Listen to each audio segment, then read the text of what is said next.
Now, I want to show you something.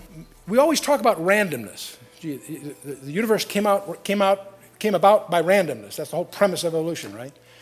How many of you have ever seen randomness? Besides at Las Vegas, okay?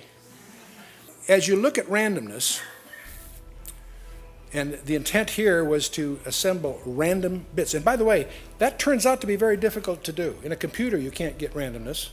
They have pseudo-random number generators that generate a string of numbers that meet as many tests as they can conceive of for randomness, but they're still not really random. But I want you to look at these treat these as random numbers. Do you notice what's missing? There's something missing here. Can you spot what's missing? Randomness lacks symmetry. Do you ever see random things symmetrical?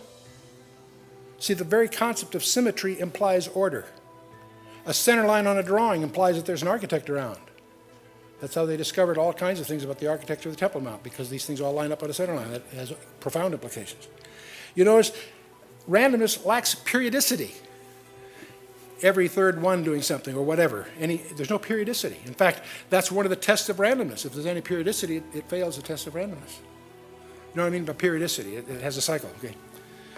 Randomness lacks any evidence of design by definition. Because if there's design, that implies it's no longer random. Randomness lacks order of any kind. That's why the scientists, as they search for extraterrestrial life, listen to the noise, the randomness, in the hopes of finding some kind of order. And what they rule out, of course, if it's periodic, every second or something, it could be generated by some natural phenomenon. So periodicity doesn't, they're not looking for that. But they're looking for any evidence of design. That's why random numbers are a typical conjecture. If you're trying to communicate to another alien culture, a series of random numbers is one of the ways to get their attention, presumably, because how would you generate that? Well, I got a surprise for you, because there is a sequence of numbers that, how many have heard of the Fibonacci numbers? How many? There's 1, 2, 3, anybody? Okay, it's interesting. I have heard about these since I was a kid. I never took them seriously. And because they are the domain of some pretty strange characters. But back in the 12th century, Leonardo Fibonacci, he was messing around trying to predict rabbit populations. And he discovered a series of numbers that bears his name. And the first, it's 1, 1, then 2. Each number is the sum of the previous two. Third number is 2, the next number is 3, which is 1 plus 2, then 3 is 2 plus 3 is 5, 5 plus 3 is 8, 5 and 8 are 13, 8 and 13 are 21. See, each number is the sum of the previous two. You follow me? That is the Fibonacci sequence.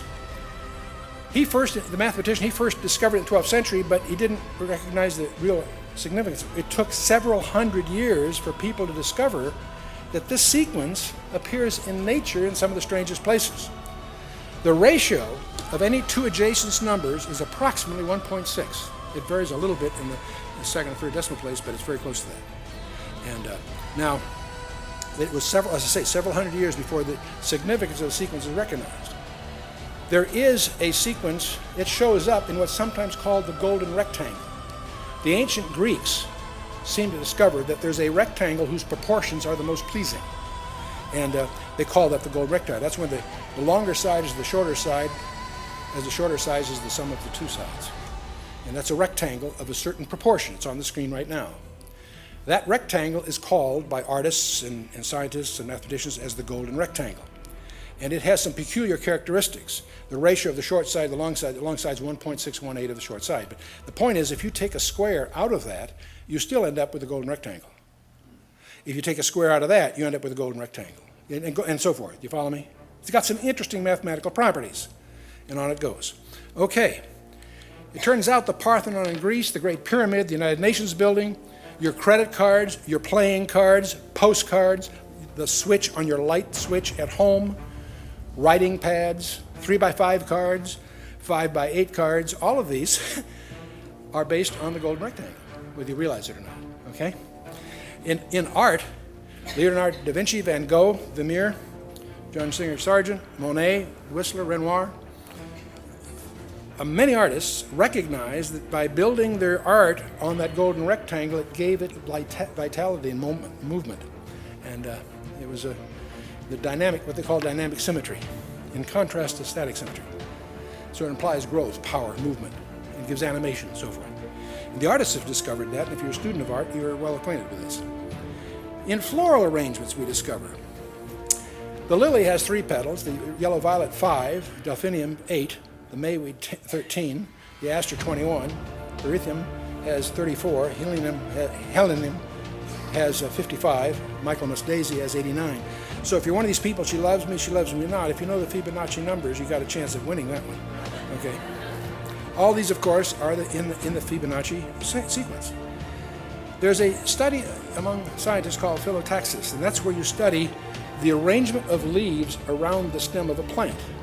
Visualize taking a plant and taking a cross-section and seeing how the leaves are order of the plant. It turns out the elm always has 1/2 the circumference, the beech or the hazel has 1/3, the apricot and the oak have 2 every 5, the pear, the poplar has 3/8.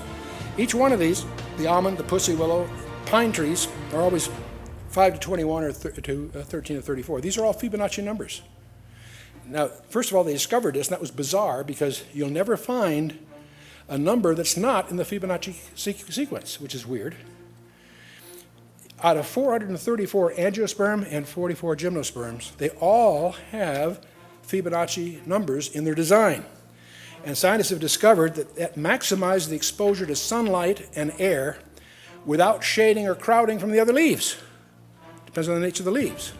So this is a result of very skillful design, but the design is motivated in part by beauty.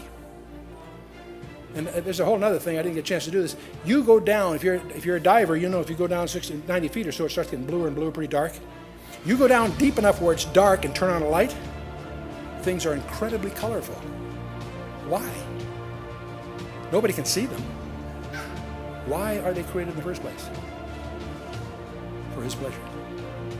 We have a God that loves beauty.